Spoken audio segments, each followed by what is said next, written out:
Hi all, welcome to my channel. నేను ఇప్పుడు మీకు రాగి సంగటి ఎండు చేపల కర్రీ చేసి చూపించబోతున్నాను. మీరు కూడా చేసి మీ ఇంట్లో అందరికీ పెట్టండి.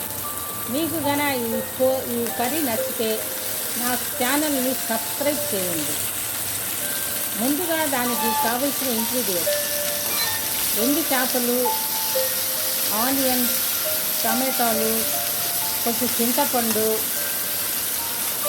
మిరప్పొడి, పసుపు, ఉప్పు, కొంచెం కరివేపాకు. ముందుగా తిరగబట్ట వేసుకోండి. దాంట్లో ఆవాలు, కొంచెం మెంతులు, జీలకర్ర వేసి, ఆనియన్స్ వేసి కొంచెము ఫ్రై అయిన తర్వాత దాంట్లోనే టమాటాలు వేసి బాగా మెత్తగా స్మాష్ చేసేసండి. ఆ తర్వాత ఎండి చేపలు శుభ్రంగా కడిగి పెట్టుకోండి. దాంట్లో ఎండి చేపలు వేసి చింతపండు గుజ్జు రెడీగా పెట్టుకోండి. దాంట్లో చింతపండు వేసి మరీ ఎక్కువ నీళ్లు వేయకుండా కొంచెం గుజ్జుగా చేసుకోండి. అప్పుడే మీకు రాగి సంగటికి బాగుంటుంది.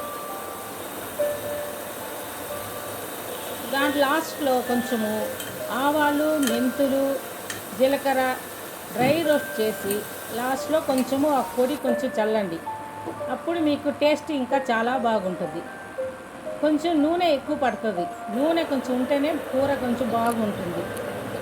దానికి కాంబినేషన్గా రాగి సంగటి చేసుకోండి. ముందుగా రైస్ని బాగా మెత్తగా ఉడకబెట్టండి. కొంచెం దాంట్లో నీళ్లు ఉండేటట్టు చూడండి.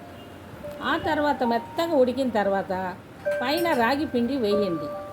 అందులో కొంచెం ఉప్పు కూడా వేయండి. వేసి మూత పెట్టేసి ఒక 10 నిమిషాలు సిమ్లో ఉడకబెట్టండి.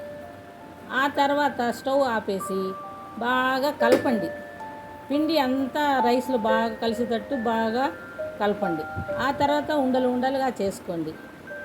మీకు ఈ ఎండు చేపల కర్రీ కాంబినేషన్లో బాగా మ్యాచ్ అవుతుంది. మీరు కూడా నేను చెప్పినట్టే ట్రై చేసి చూడండి. Thank you.